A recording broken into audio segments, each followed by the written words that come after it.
The following is a presentation of the ForceCenter podcast feed.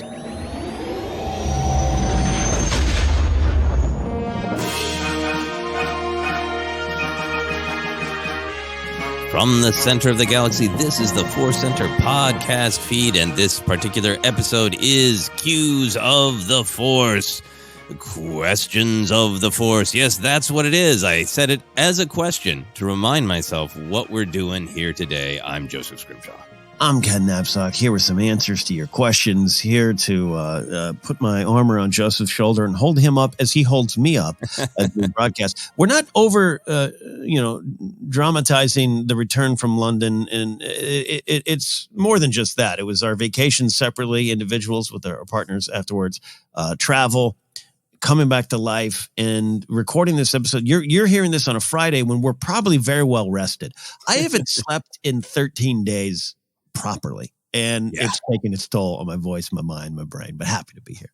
Yeah, very, very happy to be here. It was such a great trip, but a very emotional one. I feel like I have this container inside me, and I was just like, hey, emotions, I'll throw those in there and deal with them when I get home.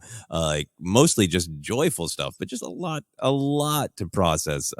So slowly packing out my emotion fridge and seeing if the meat is still fresh. That's the kind of upsetting metaphors you can look forward to today here on Cues of the Force. This is maybe we'll juggle our release schedule at some point, but I keep now being aware of we're doing time travel episodes because sometimes the questions might already be answered by Star Wars by the time we get out. But we're excited to have these questions. We want to let you know, as always, that today's podcast is brought to you by Audible. Get a free audiobook download and a 30-day free trial at audibletrial.com/ForceCenter. Over 180,000 titles to choose from for your iPhone, Android, Kindle, or MP3 player. This week, we are recommending Battle Scars by Sam Meggs. We are going to read this, and we're going to talk about it. We even talked about when we're going to talk about it.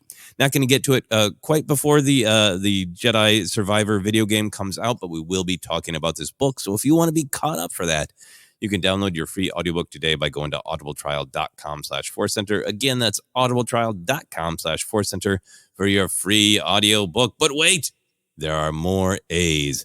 Ken, do you want to talk about our current ask? I'd love to. Our current ask is to ask you to consider checking out our Patreon page, patreon.com/ForceCenter. There you can join our Discord, help us reach goals, objectives, adding stuff to our plate in the most wonderful of ways, including a new goal that we have that, I'll be honest, time of this recording, we might have already hit. So, hey, help us maintain the goal.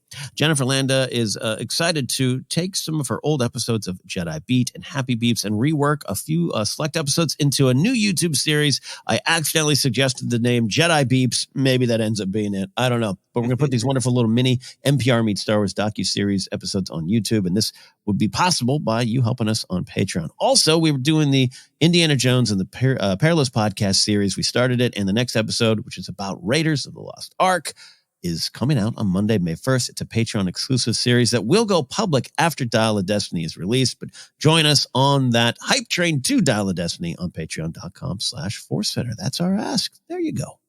All right. We have 2 A's down, Audible and Ask. It is now time to get to the titular A of answers to questions. We got 2 questions from Twitter and 2 from patrons on Patreon. As always, we're going to go first to Twitter and Michael Gibbons.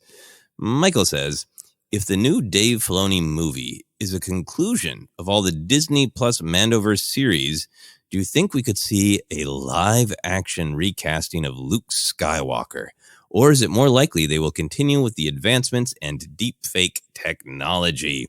This is great, Ken, because it's a direct, straightforward question that we could just, in a direct and straightforward way, answer. But why? Instead, let's first answer the questions behind the question about what we think this film is going to be if Luke Skywalker is going to be in it. A lot to suggest that this is going to be dealing with similar territory as the famous Heir to the Empire book trilogy from the 90s. Ahsoka straight up saying Thrawn is the heir to the Empire in the trailer for the Ahsoka television show. Filoni described this movie as it's a story about the New Republic having a big showdown with an Imperial remnant. So a lot to get people thinking about this film is an Heir to the Empire adaptation in modern canon. Are you feeling that's what it is going to be? Yes and no. Gosh, that's wishy-washy, isn't it? I'm sitting on the fence here and there. I think they're going to pull a lot of the elements that have already existed, but that goes without saying. But combine them. I'm excited about the potential of how they're going to combine them with what's going on in modern canon and some of the timeline things we know and some of the timeline gaps. It's kind of where I'm looking at there. But Filoni has talked about an experience I think we all had in 1991 when Heir to the Empire shows up and you're like, I thought Star Wars was gone. I mean, it's pretty powerful. And it just seems like that's the spirit they're going to pull from those books and stories. Yeah, absolutely. I think the Thrawn stuff, the Pelion stuff, that is absolutely going to be there. But what has changed in modern canon is this question of, is Luke going to have his central of a role? And that's kind of the question behind the question that I wanted to wrestle with before getting to Michael's direct question. I feel like the story that's been told with Luke so far, it's not complete by any means. We only have bits and pieces. We have that book that's Legends of Luke Skywalker that explicitly is, these are stories where people kind of claim they saw Luke Skywalker and he kind of did this. And I think we're not meant to go, that's absolute canon. What we do know is mostly from a couple comic books like The Shattered Empire of the second the Empire fell, and Han and Poe Dameron's parents and Leia they're all scrambling to take care of Imperial remnants, and Luke's like, the Empire's got a Jedi tree. I gotta go get that. I gotta go do that. Yeah, I got a tree to deal with. Everything has really set Luke up not as seeing himself not necessarily as an arm of the Republic, in an agent, in an ally, not an ally, but the way the Jedi Order of old was in lockstep with the Galactic Senate, right? And being sort of like, we are the guardians of peace and justice. We don't always agree with the Senate. We do our own thing, but also if they ask us to do something, we do it. And maybe that was a part of what went wrong with that whole Clone Wars thing. And I'm really affected by everything we've seen in modern canon is Luke being like, Leia, you got this government thing. Everybody's got this government thing. I'm on my Jedi journey. I'm going to go find things with Lord Santeca. I'm going to go research things. I'm going to slowly build a school. We know from the Rise of Kylo Ren comic book years later, he seems to have a functioning Jedi Order with students who go out on missions. But at this point in the timeline, it doesn't seem like he's super involved in the Battle of Jakku. He's not on the planet pulling, Star Destroyers out of the sky. Yeah. Do you think this modern canon Luke, if there's a battle, is he going to come running, or does he need to specifically be asked by Leia? Is he going to be somebody who says, the Force is used for knowledge and defense. I'm not going to get in the middle of this. Would he come if he's asked specifically by Leia? Would he say, I will shuttle wounded people back and forth, but I'm not raising a blade in direct violence? All those questions. How are you feeling about that? It makes sense that he wouldn't be General Skywalker, right? That this is some of the lessons learned, especially if he's gone out on, whether it's with Lord Santeca or not, but gone out on a little, information gathering tour of what is it? All right, I'm a Jedi now, like my father before me. Great. What does that mean, right? This things you and I have always been excited about. I'm going to go to Pilio and pick this up to find out, hey, what was the past? Who was the past? Who was in the past? And how do we go forward best? And it wouldn't seem to make sense that he'd be like, yeah, you're right. Give me some armor. I'm General Skywalker. Let's go in there. It also might depend on who they're fighting. Now, if it's Imperial remnants, Thrawn, all these kind of things, it would make sense that he'd see the risk to the Republic, to the New Republic, the risk to peace and justice and light in the galaxy, and then that might be part of it. But to your point of like, what is he doing it? That's the big why. Even looking at him showing up in Mandalorian, right? It's been remarked many times, including by us. Like when that door opens, he's not like, what's going on in here? I'm here for the kid. He's here for the kid. Yep. Good day to you, sirs and ma'ams and madams, and I'm out of here. I see you have an Imperial warlord on the floor. A bunch of Mandalorians on an Imperial light cruiser. Good luck. And I really do think, what would be different? He came because Grogu asked, right? Yeah. He's not he didn't sense Grogu and decide I got to get that kid. He was asked, and he came, and he gave Grogu a choice. I feel like if Bo-Katan or Cara Dune was like, Jedi Master Luke Skywalker, we need your help, he would listen and he would decide. It's this constant great philosophy and balance of the Jedi of power should be used to help others, but when do you need to let other people handle their own problems and stay out of it? And what is that? What is that fine line? And it seems like that Luke in modern canon is exploring that fine line instead of going, there's a problem, let's go. Yeah. And I'm sure it's been a while since I've read the Heir of the Empire trilogy, and I know a lot of Luke and Luke's story, and Mara Jade and Jorah Saboeth, or however you decide to say it. I know that's where where a lot of that is. So how much of that will carry over? And I don't even think I'm talking about specific characters, but I'm trying to remember, Joseph, his like exact involvement with the fight going on. I can't remember that. Can't remember. This is all before the prequels too, so we didn't have a picture of the Jedi as organized, right? 100%. The way that you and I and other people grew up, I think that this is the way most people interpreted it, because there was some pushback against the prequels. The way Obi-Wan talked about Anakin was just like, he just came across him, and you train people that you come across, and it's this sort of wandering order, that not anywhere near is organized. So I feel like I read Heir to the Empire from that perspective, not the idea of, there's a new order to be established, and there's all these rules, and it was structured like this, and Padawan is not a word. I would have thought that was some food dish I'd never heard of if somebody said Padawan to me in 1991. Yeah. So I think I read it from that perspective, and it was just like, the gang's all togetger. Leia's got the government stuff. Luke handles problems when they come up because he's a Jedi Master. Han's hanging out. He's swashbuckling. Yeah, he's buckling swash right and left. Because why not? I need to reread those books, obviously, but it is just a really different idea that Luke is restarting this Jedi Order and questioning it and taking his time and all that stuff. Yeah. Well, I'll tell you one cheat sheet way of doing this. I have the Heir to the Empire. It's the entire thing, the entire trilogy. I have it in comic form, and I picked it up a while ago just cause. And it was like on sale or something at my comic shop, and I haven't cracked the seal on it, but I think that's going to be the way I cheat sheet my way back to those stories.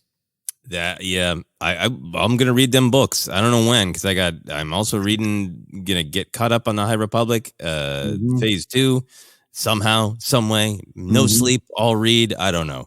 But I am going to read those Heir to the Empire books, and maybe the comic books too. Nomadic, Ken. That's the word I always try to remember when I talk about the way I pictured the Jedi, and I always forget it. Nomadic. I pictured them just wandering the galaxy, and if somebody needs help, they help. And I almost feels like at this point that's what Luke is a little bit of, like, I'm meditating, and I will answer when asked for help. I will assess the morality of it, and then I will intervene. So all that said, if Luke is in the Dave Filoni film, do you think, to Michael's question, a recast or continuing this technological advancement? Look, this is a hot button question, and I got a hot button answer. I've enjoyed what they've been able to pull off with Luke. Leia and Rogue One works just enough for me to just kind of buy into the moment. The Tarkin stuff is I like, but it's a separate conversation. Not what we're talking about here. But I'm going with let's recast. I'm going with recast. And considering when this movie might actually hit theaters, I'm convinced we already have our Solo and we already have our Lando. So let's saddle up. Let's do it. And that might anger some folks. Some of them I know personally, but it will excite a lot more. And the reason is it's right now, currently where we stand, it's impossible for me to envision a movie set squarely in the New Republic era with something this big, and you don't have those characters around, right? That's a big one. And you could find a way to do it. And some of the Luke stuff we've already talked about. it'd be hard. I think even with Han and Lando, you could do it, but it'd be hard for Leia not to be there. And there's ways to do it. The technology keeps getting better. Could Billy Lord play her mom in this? Certainly, right? She already had a little swing through that with some of the Rise of Skywalker fighting training sequence. So there's possibilities, but I don't know. There's just something that I think I'm ready to embrace the new on this one, and that these characters are very important to me, very important to Star Wars fans and to the Star Wars story. But I'd love to see them pulled in this kind of way, where you could just have living, breathing actors making wonderful decisions. And again, I am one. And I know some people who just hate the Luke deepfake stuff. Mm-hmm. Totally get why. I've heard them. They've been in my backyard talking about it, but I like where they ended up with it. And you invited them to your backyard initially, right? Backyard. These are friends of mine. But with Mark Hamill's involvement, his coaching, his directing, that's great. And then the final thing, and I will hand over the talking hammer to you.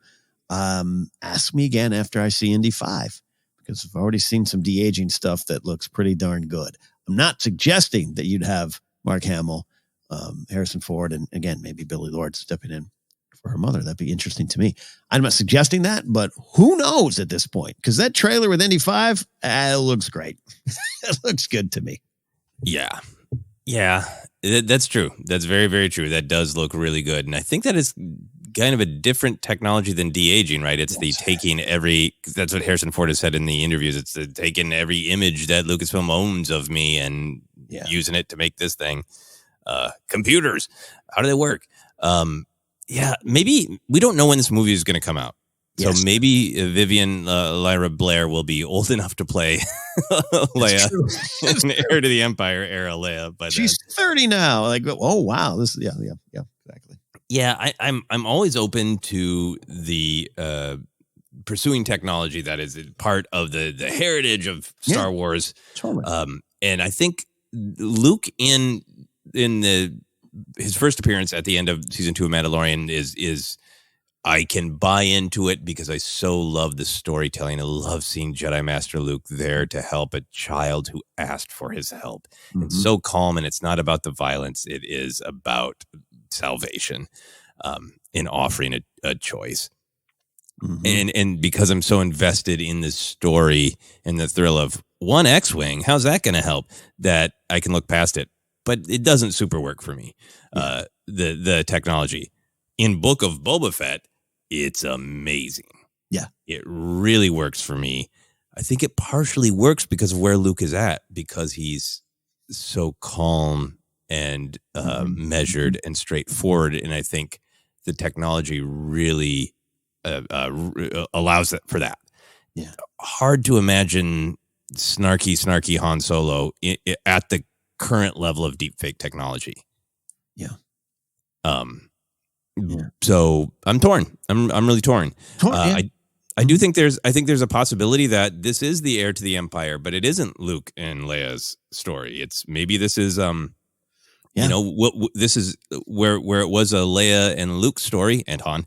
Maybe it's a Mothma, Ahsoka, and Din story. Yeah. And it is refocused and Leia and Luke are not as present. That said, a thing in the just storm of Star Wars Celebration news that we haven't had a chance to talk about, maybe other people are talking about it and we haven't heard, is there is a seal that has been broken by Mon Mothma and Ahsoka. Yes. At this point, Genevieve O'Reilly has been young Mothma, who is the right age to play a younger version of her in Revenge of the Sith. And then, but now she's crossing past Return of the Jedi, and now she just is the recast new Mon Mothma, and people are not, tearing their hair out because Mon Mothma is not Han Solo and Leia. Yeah. But if people can accept, she's not the younger version anymore. We're just recasting Mothma because we want the character present, and we're not going to do a deep fake of Carolyn Blackstone.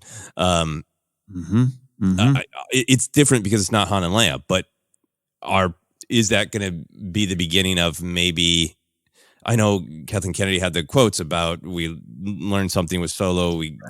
This is a better solution with Luke, whatever. things change, times change. I wonder if fans would be open to. We want to tell this story with Luke and Leia and Han present, and we want to just embrace that these characters are legends, and it's not disrespect to the actor to show these legends in their prime. Yeah, I think we might be getting there, and maybe the thing with Luke.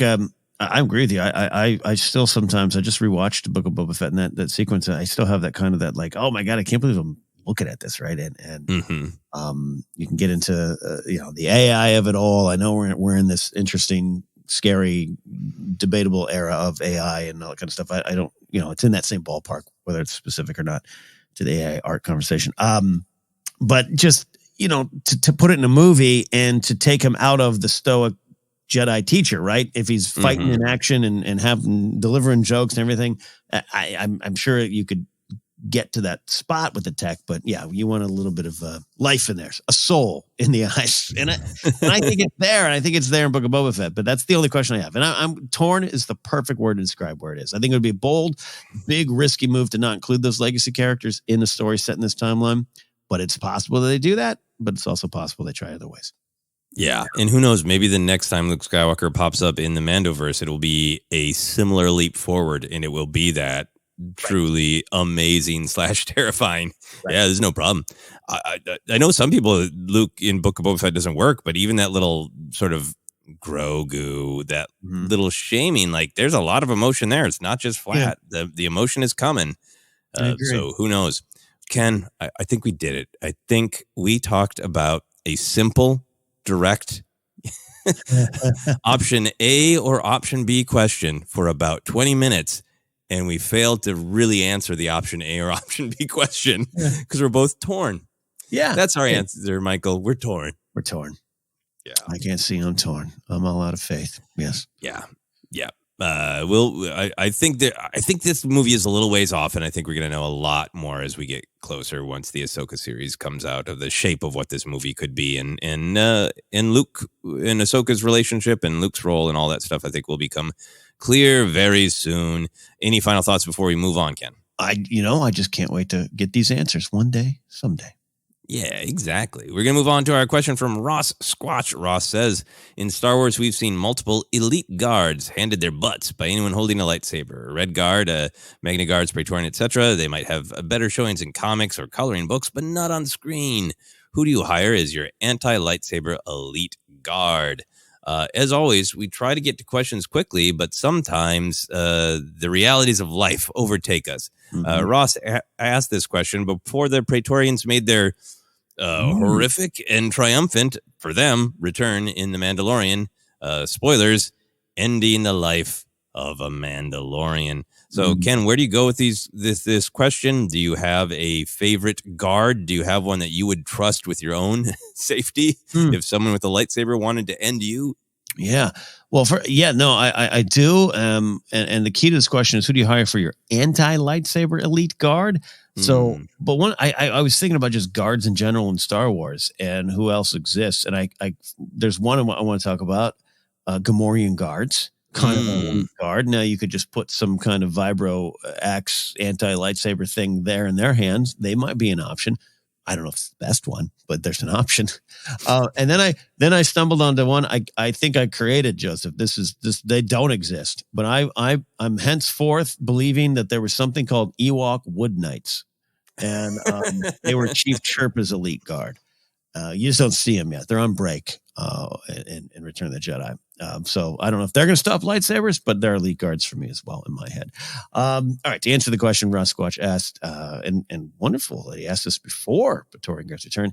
It's my first love, man. The Red Guard, the Emperor's Royal Guard. The Royal Guards are just some of my favorite things in Star Wars. And I think that's shared, including Rian Johnson with the Praetorian Guards, and wondering, what if we had seen those guards from Jedi fight? Let's see what that looks like now. So that's who I go to. And I know there's a lot of wonderful stuff in what is now Legends.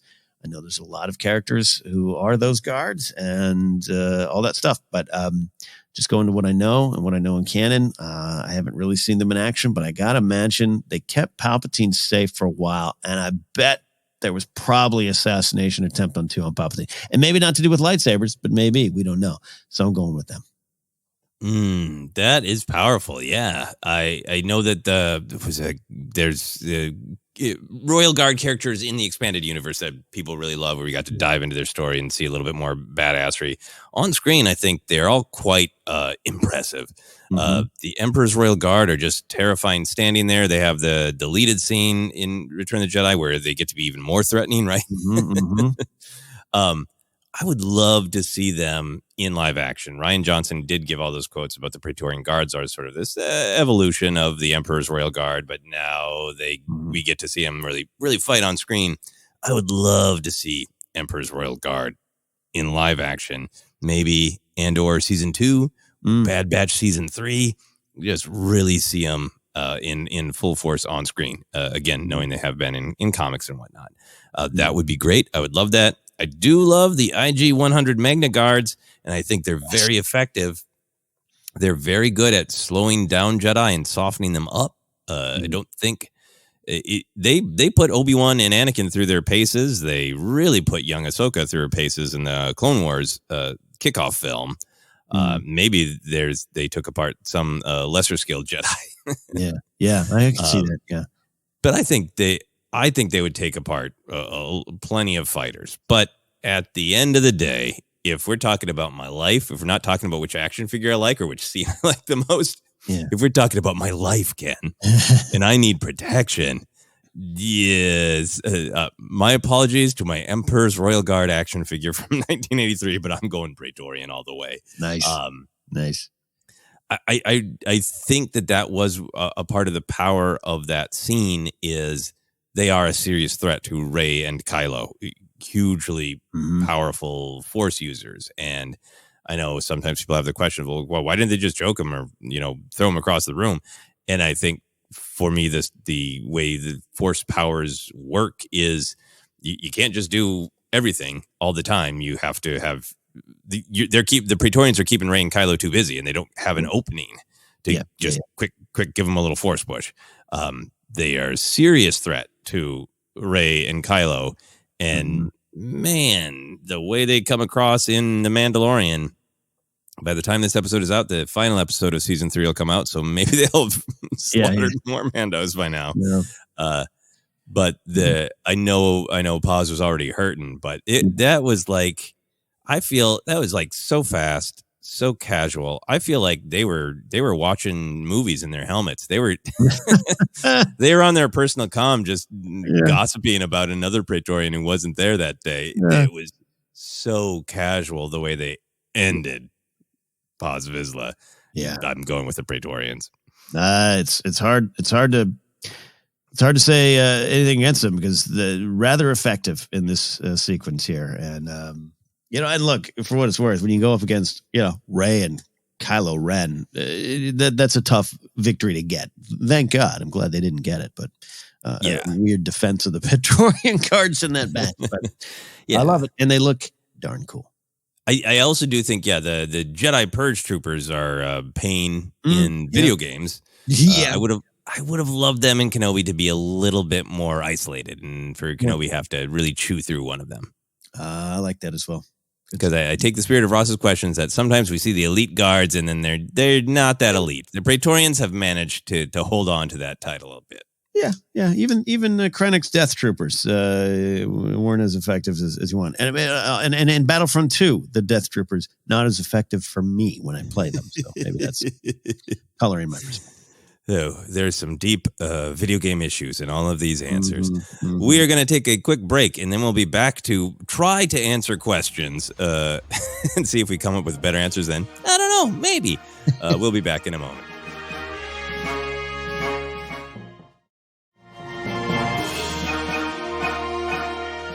And we are back for more Cues of the Force. We go down to our patrons on Patreon. This question comes to us from Justin Jacobson. Justin says, hello there, Ken and Joseph. Seeing the Anzellans in the Mandalorian Season 3 trailers has me thinking about Babu Frik.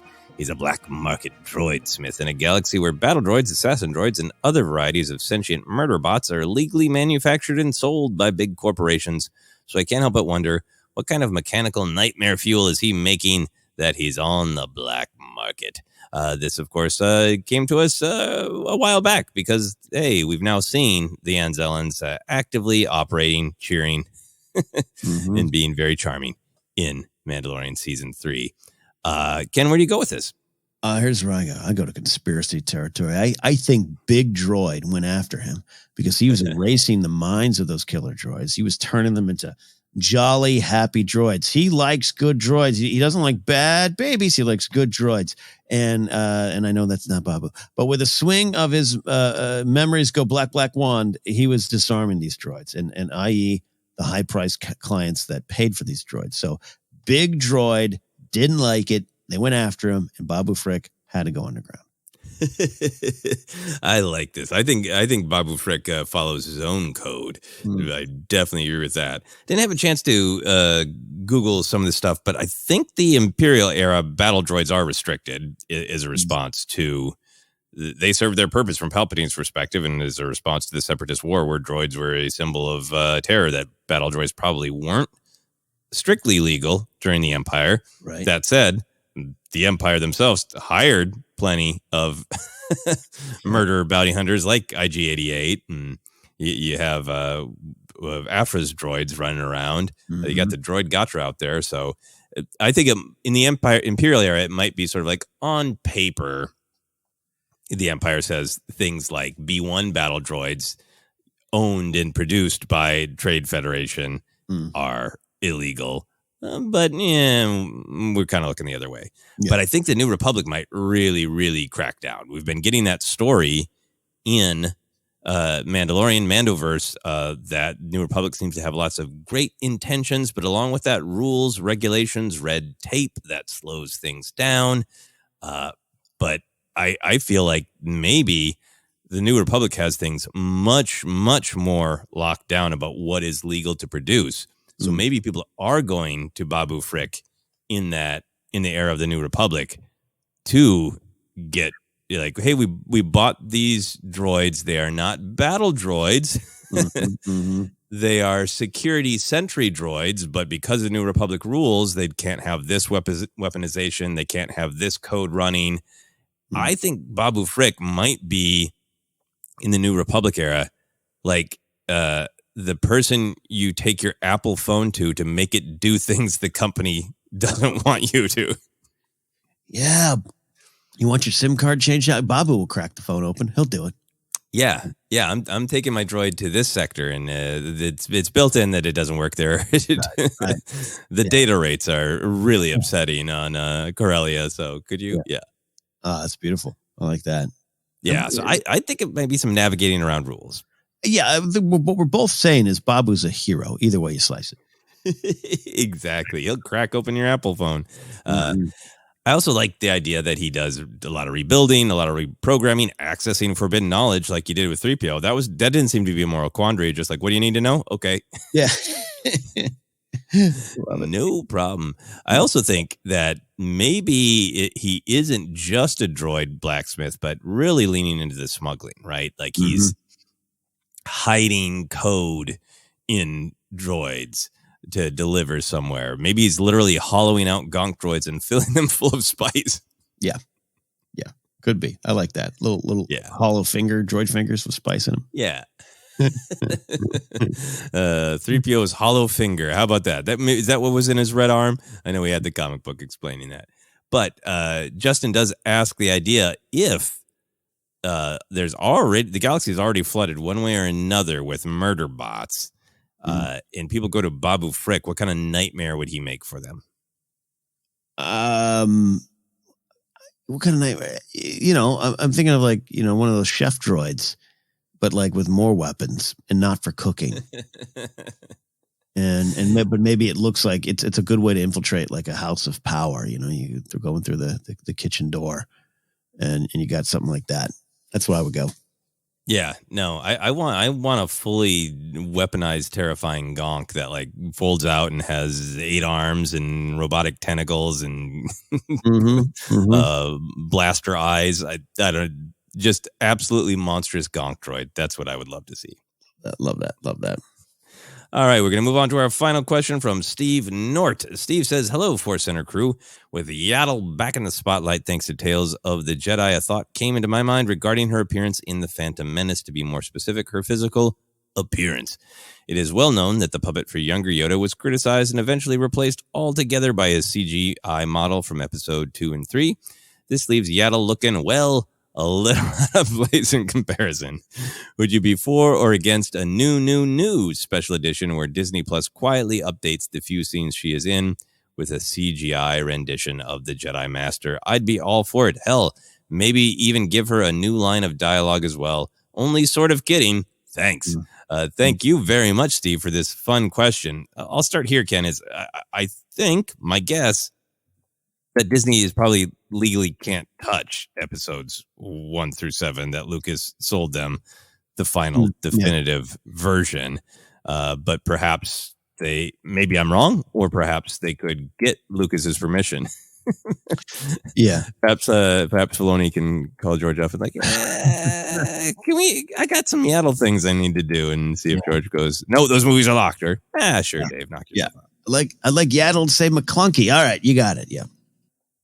Yeah, because I mean that was part of it from the whole McClunky thing of like all those articles went out of like people noticed Disney Plus is out of this, and Disney was like no. That's what George delivered. That was his last gift to the fandom. A random, beautifully strange McClunky. What is your take on that? Do you feel like that is something that Disney can do? I don't think it's something they can do. Would they want to? And would I be all for it? Yeah, actually, I would. I'd love to see some special editions, for lack of a better term, on the prequels. But I just don't think we will. Yeah, it just seems that that's a good old fashioned red tape contract. What was sold rights issue. But it doesn't mean we can't dream. Yeah, so let's dream. If the red tape wasn't there, or if we're wrong about the red tape, do you want to see CGI Yaddle, or even a line of dialogue? I would like to see a line of dialogue, which might mean we have to go CGI. But I'll say this, maybe this is a hot take. I'm good with puppet Yaddle because I want to preserve the imperfect perfection of Yaddle as presented in the Phantom Menace. It was quite a thing, right? It was a talking point. Did you see the what we think was a Lady Yoda? Did you see that? Like it was, and she looks a little different. She looks a little like a cast member in Dark Crystal. I totally get it. But I think that's what I love about it. And that's part of, for me, why the kind of cult status of Yaddle grew over the years. Because she was a little different, but also so similar to what we had seen with Yoda. And that was big. You and I have talked about it, but if you're of a certain age, and the prequel comes out, you're like, wait, there's more like that. Look, this is decades before Baby Yoda, before Grogu. And that was quite a revelation. So I want to kind of preserve it, but I would like to see more Yaddle. I think it's kind of the subtext of the question here from Justin. Can we get more Yaddle? We got the Tales of Jedi stuff. So great. And I think more Yaddle's a good thing. More Yaddle's a good thing. Yeah, I'm so fascinated by this because Yaddle was one of those fun things to talk about. It was a jokey thing. I think some people definitely didn't like her and thought that that a lot in the Phantom Menace was taking away some of the mystery of Star Wars, trying to explain the Force more with Mandalorians. Yoda's mysterious. We've been told that since 1980 on the back of our trading cards, collectible baseball trading cards of Yoda, that his species is unknown. So like, okay, well, why is there a Lady Yoda? And Star Wars has now made a thing of it of like, yeah, no, I mean, a lot of times you'll see a species and you'll know the female members because it looks like they're just wearing a wig that came off a doll. We just had that with the Snivian bartender. The lady snaggletooth in the parlance of the 80s. And there was so much of that. Like you'd be watching a cartoon and be like, well, here's another. Now they've added a new lady, whatever. And it's just the same, but lipstick and a wig. And Yaddle was humorously in that, to say nothing of her wide open mouth and dangling chicken legs that looks like she just had a big burrito right before that meeting and is trying to hold it together, but is falling asleep in front of the chosen one. Yeah. I forgot about those legs. Those dangling little chicken legs. I love them. Mm-hmm. So I would be happy to see that. It would be fun. It'd be interesting. I'm fascinated that we are quickly entering an era where Episode 1 Puppet Yoda can be a discovery for people, because at this point, I think he's replaced on the Blu-ray, so you have to go all the way back to the ancient history of the DVD to encounter Puppet Yoda. So my thoughts go out to young fans Googling Yoda and going, the hell is that? Why does this action figure from 2000, from 1999, why is his lip like that? Oh, wow. Yeah. So I feel this way about most changes. I'm open to changes. Right. As long as the original is around, and particularly in the streaming era, if there is creator agreement, I'm up for tweaks as long as the original is also available. So if I went on to Disney Plus and they were like, watch the Phantom Menace, and then you had one right underneath, it was like, choose one. Watch the Yaddle edition, I'd be totally fine with that. Star Trek and Doctor Who have a lot of that on different discs and streaming options, where you watch it as it was originally broadcast or watch it with the enhanced effects. That's on a lot of Doctor Who Blu-rays for the classic series. Star Trek, some of it, I watched a original series Star Trek episode on streaming, and I was trying to look for the button of like, I don't want the enhanced effects. I want to remember what it looked like back in the day, and I couldn't find it.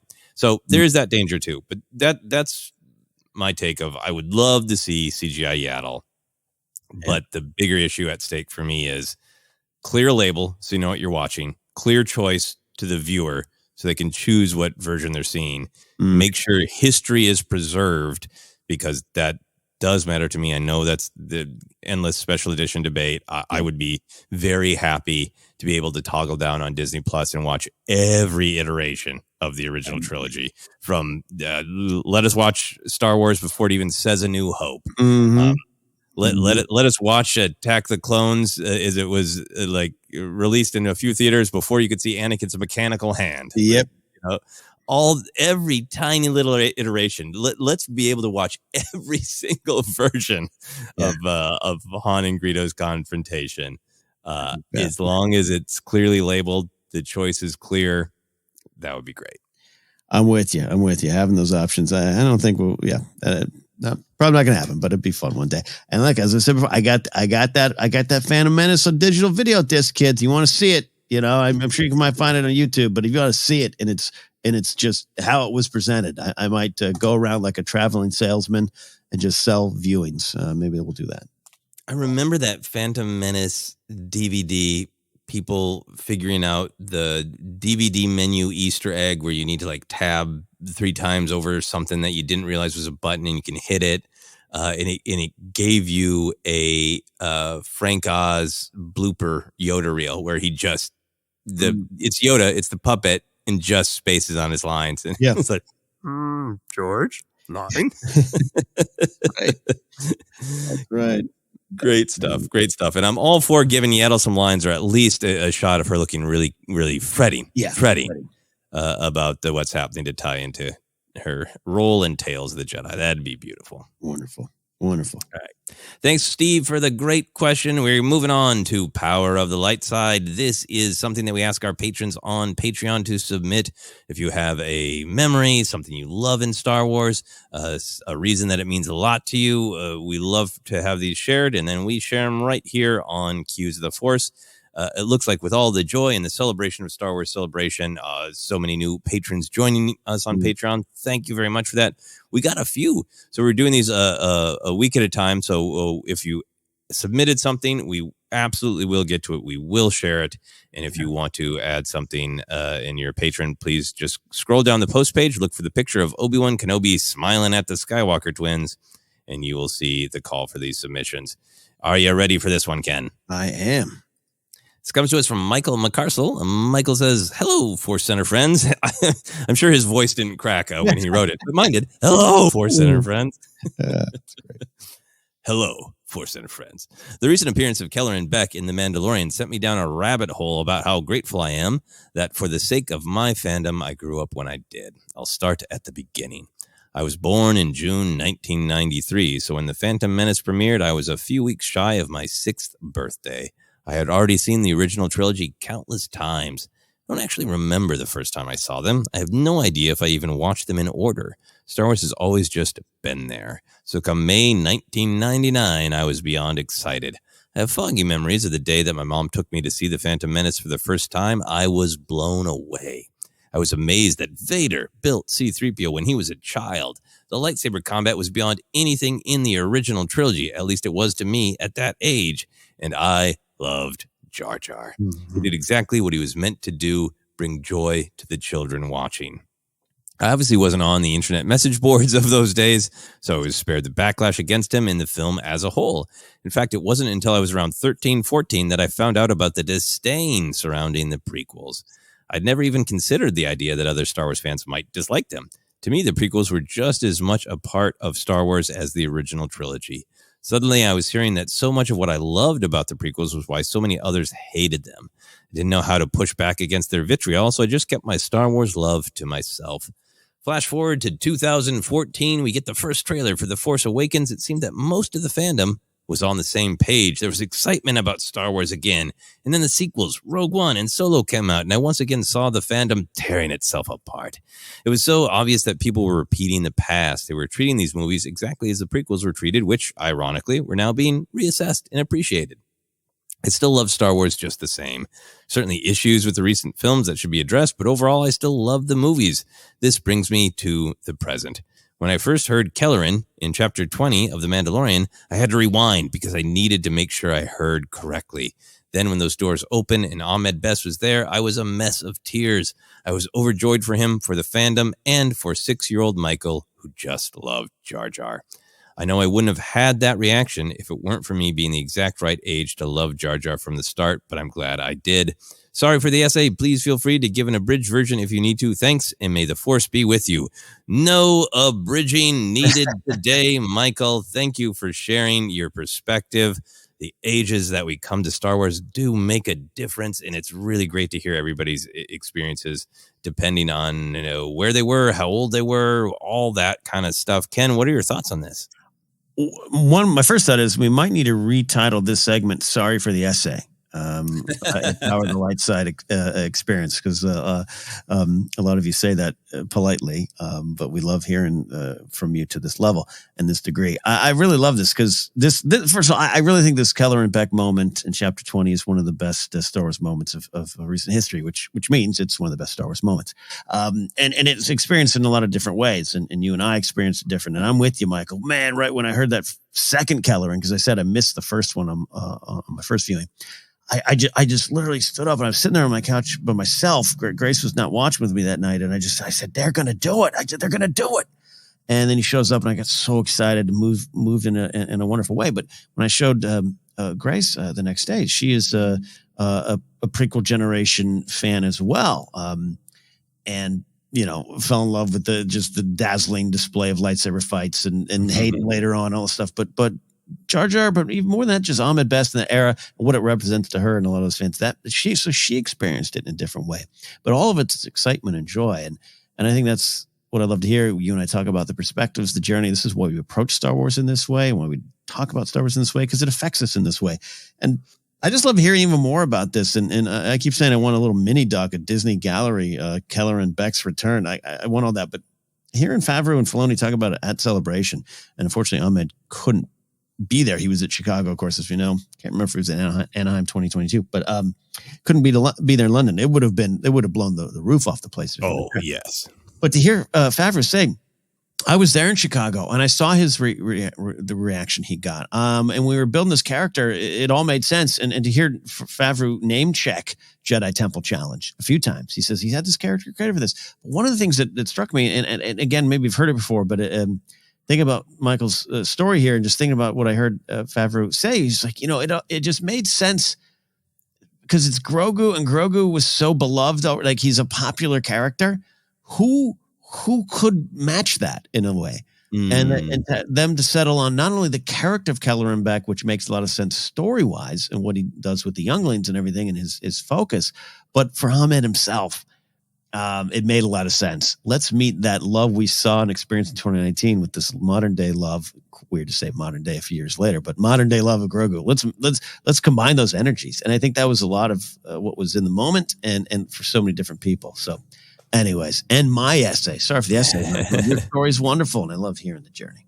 Yeah, it's always great to hear the perspective. And I really relate to what Michael is saying about, and we've heard this from other people of the prequel generation, might be happening with sequel kids right now, of just being in that bubble of joy because other kids like them too, and that's who you talk to.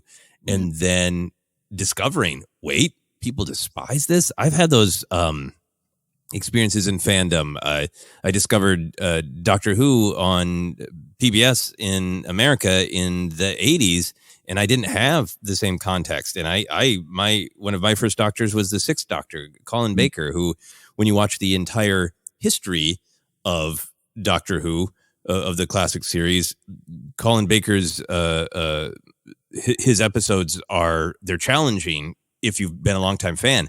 They were the first thing I saw, and they made me love Doctor Who. And I remember going to a convention. By this time I was, well into my 20s, and people were like, yeah, those episodes are terrible. They're an affront to Doctor Who. And like, my favorite episode, the one that explained to me what Doctor Who was and made me fall in love. They're terrible.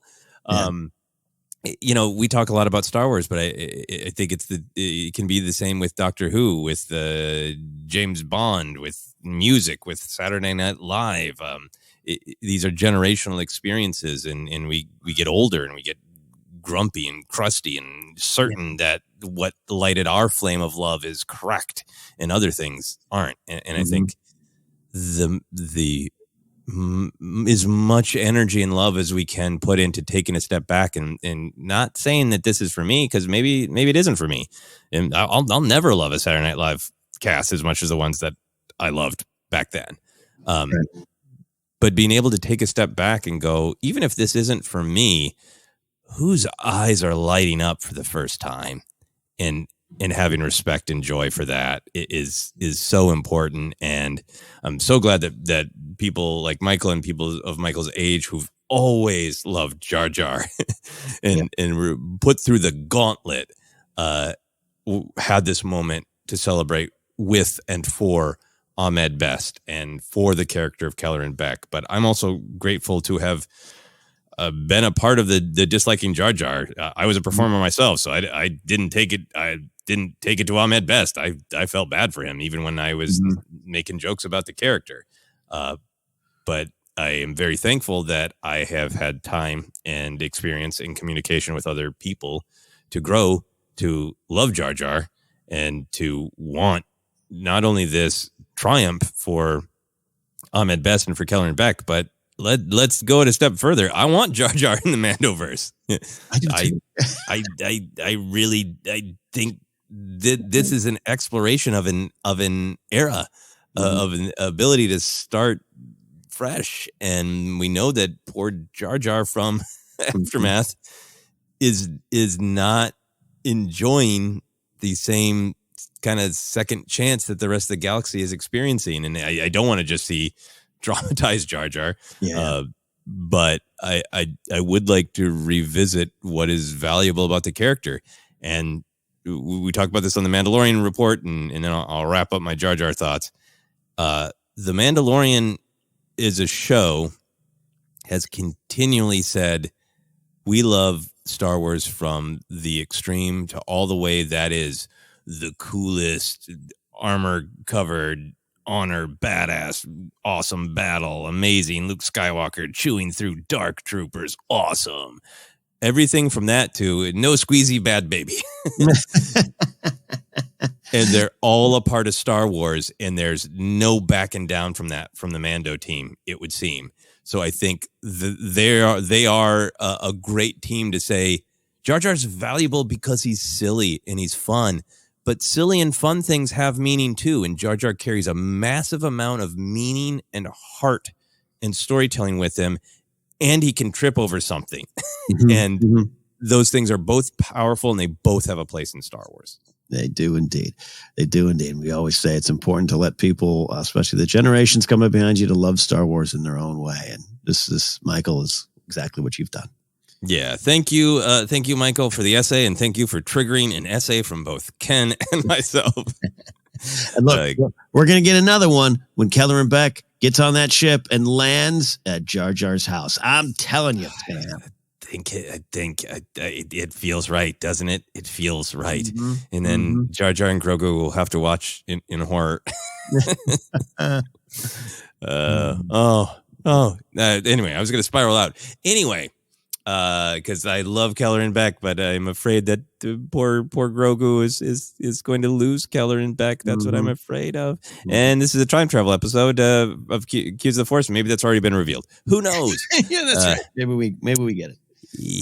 Yep. All right. That is our episode of Cues of the Force. Thank you all for the questions, and Michael for the power of the light side submission. Ken, where can people find us? Hey, you can find us on Twitter at ForceCenter Pod. We're on Instagram, YouTube. Get over there. Catch our latest episodes of Figure Fights and a lot of other things there. Facebook page is ForceCenter Podcast. We're available on Acast, iHeartRadio, Apple Podcasts, and more. Just search. You'll find us merch available at tpublic.com/user/ForceCenter. You can support us directly, as we said up top, at patreon.com/ForceCenter. Find me at Ken Napzok, or go to my website, kennapzok.com, for more information on stand-up comedy shows, other things I do, like Pop Rock and Radio, Sports Card ASMR, or my own YouTube channel, where gaming and more things are happening over there than has been the case in the last couple of years. Follow me there, blah, blah, blah. Joseph, where can they follow you? You can blah, blah, blah at me on all the social media at Joseph Scrimshaw. Not all the social media. I'm struggling to keep up, but you can definitely find me on Instagram. You can find me on Twitter, and you can find me on TikTok. Also my YouTube channel, where I will be posting some not unboxing videos from all the beautiful treasures I picked up at Star Wars Celebration, and one actual unboxing coming, perhaps. So check that out if you're interested. Thank you all so much for your listening, for your support. Thank you to so many of you joining us on Patreon, and everybody who supports us in all the different ways. This is Cues of the Force.